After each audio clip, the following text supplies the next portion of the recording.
There's going to be more information put online about that if you're interested in supporting the families of the victims. A few other items on public safety. As we mentioned this morning, the shelter-in-place radius has been reduced to a quarter mile, and we will continue to reduce that as soon as we're confident that it is safe. Can continue to try to shrink that throughout the day. Air monitoring continues to go on around the crash site and around the city, and all residential water service is safe to drink. Everyone's water is safe to drink unless you have been specifically reached out to by the Louisville Water Company giving you an advisory. You should feel comfortable that your water is safe to drink. LG&E is getting power back on to those non-affected areas outside of the crash site. Right now, last I heard, there were 135 customers still without power. Also want to talk about drones for a minute. Right now, there's a temporary flight restriction that's been put in place by the FAA surrounding the crash site. There's no reason for any drones from private individuals or other organizations to be flying right now. They could get in the way of our recovery operations. If you are flying a drone within this TFR area, we will find your drone and you run the risk of prosecution, of heavy federal fines. Please do not be that person that is getting in the way of our recovery efforts. Give our first responders, give the NTSB, give everyone the opportunity to deal with that site, and please don't use drones right now in that restricted airspace. Congressman McGarvey and I have been in touch since the first moments after this happened. I also want to thank Robin Taylor from Senator McConnell's office here. We've been in touch with Senator Paul's office, with Congressman Guthrie's office. In times like this, everybody puts partisan politics aside here in Kentucky, and we're all working closely together. Governor Beshear and his administration, my administration, and all of our federal delegation working together to bring whatever resources each of we can in partnership to get answers, to provide relief and resources, and to ensure that our city is safe and coming together to support those who are in need. Congressman McGarvey and I also just left a meeting with the NTSB, and I'm going to now turn it over to Congressman McGarvey to say a few words about that meeting and share a few things about next steps. Congressman McGarvey. Thank you, Mayor Greenberg. I really appreciate your leadership at this time and everything you're doing in both mobilizing people, mobilizing emergency crews, making sure people have what they need, but also for your compassion, your emotional leadership at this time. Reality is this rocked our community. Louisville looked apocalyptic last night. The images of smoke coming over our city, of debris falling in every neighborhood, people trapped in their homes, for the families who lost someone who won't be coming home. This is awful. This is not something you think happens here. And when it does, it impacts every single one of us. I'm a lifelong Louisvillian. To answer the question, I went to Manual High School. Everybody here knows everybody. We're the biggest small city in America, and if you don't know someone directly impacted by this, you know someone who does. But this is when we're also at our best, is when things are worst. And we come together. And I can tell you, we're all working together. The mayor's office, the governor's office, Senator McConnell's office, Senator Paul's office, Congressman Guthrie's office, the entire delegation. We are bringing the full resources of the federal government to bear on this tragedy, to make sure that we get answers as quickly as possible, but also, and I stress that those answers are correct. And it can be frustrating. We all want to know what happened right now. We've seen some of the images online, and there's a lot of internet sleuths. The NTSB is here. They have a full team. What does that look like? 28 people from the NTSB are here on the ground, plus the support network back in Washington, D.C. They are going to analyze absolutely every bit of what happened. We're talking about everything that is man-made, that is machine-made, that is environmental. the NTSB is going to go over with a fine-tooth comb. They are partnering with the Red Cross. They are not only investigating the crash, they are providing direct assistance and communication with victims' families. We are thrilled that they are here. It's going to take a little while, but we will work with them, with everybody involved, to make sure that we know what happens in this instance. There's so many stories of loss. There are also so many stories of bravery. I said last night Louisville looked apocalyptic, awful. And a plane, we know it was a plane, we know it was taking off to Hawaii, we know how much fuel was on board. And when it crashed and that fuel spread everywhere, I had someone tell me it looked like it was raining oil in Louisville. But the Oklahoma Fire Department, it's their jurisdiction. And Chief Little, you and your firefighters did not hesitate. You put your gear on, you got in those trucks, and you raced head first into a truly apocalyptic scene without regard to your own safety or well-being, to do what you do best, to protect our community. Every single one of your firefighters was out last night with the hundreds of others from not just across our county, but across our state. We are extremely grateful for your bravery. We're extremely grateful for your training. It was just 2 weeks ago that we were training for something unfortunately like this. We're grateful for what you do. We're grateful for how you do it. And I want to invite Chief Little from Oklahoma to come up and say a few words.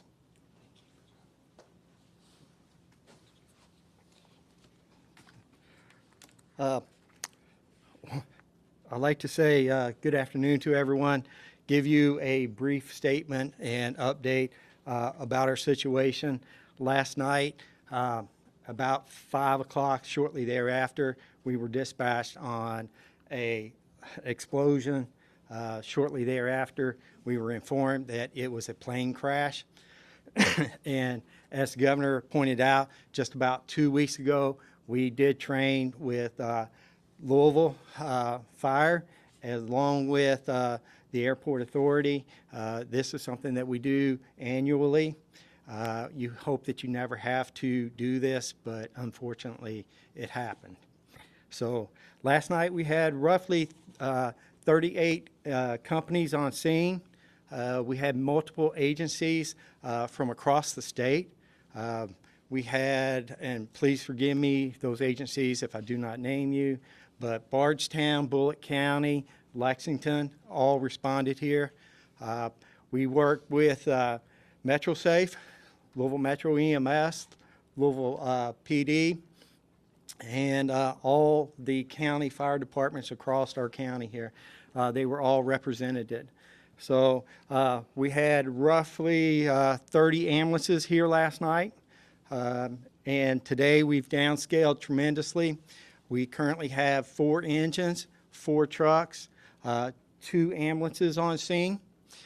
We have roughly 30 to 40 firefighters that are on scene. We have a SARS team. It's a search and rescue team that is represented by all the county departments along with Louisville Fire, and there's approximately 40 members here doing search and rescue through the debris zone. So let's see. So we are currently working with NTSB. We have some hot spots that are out there that we're trying to, some of them we're going to let burn. They're so insignificant right now, but as they flare up, we will extinguish them. One of the issues that we are currently having is the size of the debris zone and actually getting our apparatus there. So I'll turn it back over to the mayor. Just a couple, thank you very much, Chief. A couple final comments, and then we'll open it up to questions from members of the media. First, we'll continue to stay at this 24/7 as long as necessary. All of us are working on this as well as our respective teams that are out there. I think my last call with the governor last night was around midnight, first one at 5:45 this morning, and our teams are just going above and beyond. And so just want to say thankful to every one of the first responders, Chief Little, thanks to you and the entire team. So we will continue to keep you all updated with additional information as we know it. But for right now, that's the information that we have. As Congressman McGarvey said, I think it was Congressman McGarvey said that NTSB, we hope will have a briefing later this afternoon. We'll be providing some more briefing after the governor arrives in a few hours when we have even more information. Then the final thing I wanted to mention was, I know there's a lot of questions about who are the victims that have tragically perished in this crash. The coroner, the Jefferson County coroner has been at the scene, is back at the scene today. They are the ones that confirm the identities of the victims and are the ones that provide that information. And as soon as we have that, we will amplify the information that the coroners are able to provide as soon as they make these identifications. And with that, we will open it up to questions from members of the media. Can the chief tell us how long the search and recovery part of this incident will go on for? How long are you going to stay out there and look for victims? If you could repeat the question. Okay. Repeat the question for me, please. For me? Repeat it. So Okay. So how long will we be out there?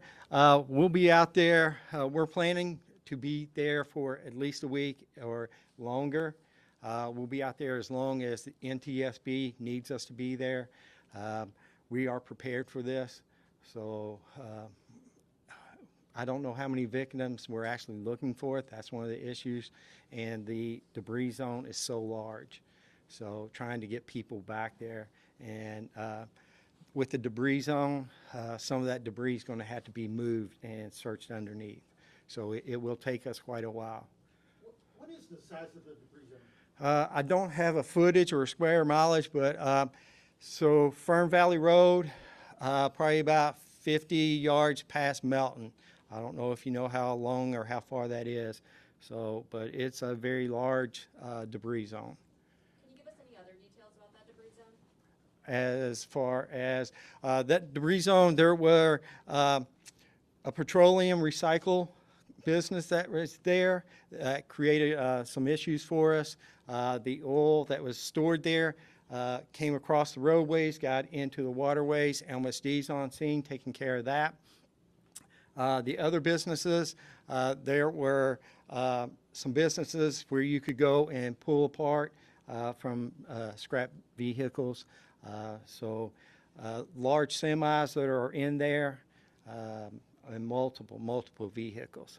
So a lot of scrap metal as well. So. Do you know how an approximate number of people who are still unaccounted for? I do not. We have not. There are more than the number of victims that we have confirmed that have families looking for information about them. Is the city, Hold on 1 second. 1 second. is the city, NTSB, anyone going to share any images of that crash site since people can't drone and crews are being kept pretty far back? For right now, we're going to defer to the NTSB on that and let them get through their initial assessment. And so you can ask them that this afternoon. Also, just one more thing about the water company is going to be putting up some more information about what I said earlier on their website momentarily here. And I do, as Congressman McGarvey was pointing out, all of these great collaborations and all the offices. I also want to recognize James Victory from Congressman Guthrie's office is here with us as well. Thank you for joining us, and thank you for the Congressman's support of all of this effort. Okay, Chief, could you describe for us the wreckage of the plane itself, what sort of shape it's in, and what have you observed? For the fuselage, we've not seen much of it, to tell you the truth. There's wreckage that starts from almost Fern Valley Road and does go all the way down past Melton. So there are landing gear that's out there. You would not see a whole fuselage. With the intense fire that was there, most of things are gone. So including some of the vehicles, the semis, and the plane. The governor had many words of praise for your actions last night and your quick response. And in his words, I think he said things could have been much worse. What else could have happened here without your quick response? Right here, we're so lucky, to be honest with you. This is not a residential area. Thank God that some of the employees had already left, being after 5 o'clock, so it could have been more catastrophic for us. Can you share what the Emergency Management Agency found through its air quality testing, and what specific findings led to the shelter-in-place order? I'll defer. We'll get you. The question was about what results were the air monitoring. I'll get with emergency management on that, but they're continuing to monitor it in real time, and as it's safe for everybody, that's when we're increasing it. Public safety is our absolute #1 priority. Mayor, have you been to the crash site? I've not yet been. We will be going. Congressman McGarvey, the governor, and I will be going there shortly here after this. Congressman McGarvey, in your conversations with NTSB, has there been any discussion about possible effects of the government shutdown on the response? Yeah, I've been in conversations with NTSB since the very beginning of this. Talked to the chair of NTSB several times last night, as late as midnight. Talked with board member Inman, who's on the scene here. He's a true pro, and I should say this, he's also a Kentuckian, which I think makes this very special. They are taking this very seriously. Every resource of NTSB is being brought to bear on this. There is no impact from the shutdown whatsoever. Chief, how are your firefighters doing? Our firefighters are doing very well. So we did a shift change this morning, so we have fresh bodies on scene that are capable of handling this. So Are you offering them any? we do have refreshments, and many local businesses have offered to donate food and refreshments. Well, what about The the mental? mental issues, we've not had any at this point. Down the road, we will open that up. We have in-house counsel that comes in and visits with them. We have other programs should something arise and they need to speak to someone. We know what the NTSB is going to be doing in terms of their investigation of the crash. Is there anything locally that needs to be investigated? Any questions that need to be answered in the aftermath of this? The question was, are there any local investigations that are commencing? At this time, there are none. NTSB will be taking the lead on why this occurred, and if there are, as a result of that, if information is discovered that means we need to do anything else locally here, we certainly will jump on that immediately. But at this point, there are no local investigations ongoing. We're simply working in partnership as first responders and on the recovery effort and to identify any additional victims. Do you foresee any discussions in the future about continued presence of commercial buildings, residential buildings, anything that might be south of the airport? The question was about commercial buildings south of the airport. There are very detailed federal rules and regulations on all of this and where and what you can build and to what heights, all surrounding the airport, that is based on safety practices. I'm confident the federal government continues to evaluate those on a regular basis. We continue to prioritize safety in all aspects, whether that's buildings, whether that's individuals, and so we'll follow the federal government's lead on that. At this point, we don't expect any changes. This is a tragic accident, and we are, again, as you heard the governor say earlier, you heard the chief and others, we are fortunate it was not worse, but this was a tragic accident, and at this point in time, we have no reason to believe it's anything more than that. I just want to add to that really quickly, if you don't mind, Mayor, because this is about the NTSB and a little bit of a federal issue. I just want to say that the NTSB, they are the experts in this. They know what they're doing. We are glad they are here leading this investigation. Both the mayor and I met with member Inman this morning and his team when they landed. We've talked to them before they got here. He pointed out this morning, if I'm not mistaken, Mayor, that the NTSB has over 150,000 of these investigations under its belt. They are working closely with us. It is not the feds coming in and just, running over locals. It is a true partnership. They know what they're doing. You've got the mayor's department working well with them, the governor's department of emergency management working well with them. We're all in the same room. We're all on the same page. But they said this morning. It says, David, to your question, it says, "From tragedy, we draw knowledge to improve safety for us all," is the motto they gave us this morning. What conversations and have so- you had with UPS? The question was a conversation I've had with UPS. I've spoken to several UPS executives. They are fully cooperating with the NTSB. They're working on providing support to all of the victims' families at this point in time. Are all of the victims UPS employees? The question is, are all of the victims UPS employees? Again, we have not identified the victims. I do not believe that to be the case. We have, UPS has disclosed that there are 3 crew members. Beyond that, I have no knowledge that any of the other victims are UPS employees, but I just don't know at this point in time. They might have been off duty or something like that, so I just don't know that for a fact. A couple more questions. Couple questions for Director Mann, just short questions. One, you discussed how one runway was open. What is the status of the other runway? Was there any damage sustained? And also, we're looking into the flight that took off yesterday.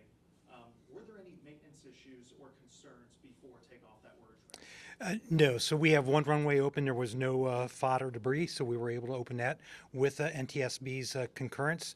The primary runway, our west parallel runway, has FOD, and that's where the NTSB is focusing right now. They'll go through all their inspections. The east parallel runway has a little bit of debris. We think that may be able to open this afternoon.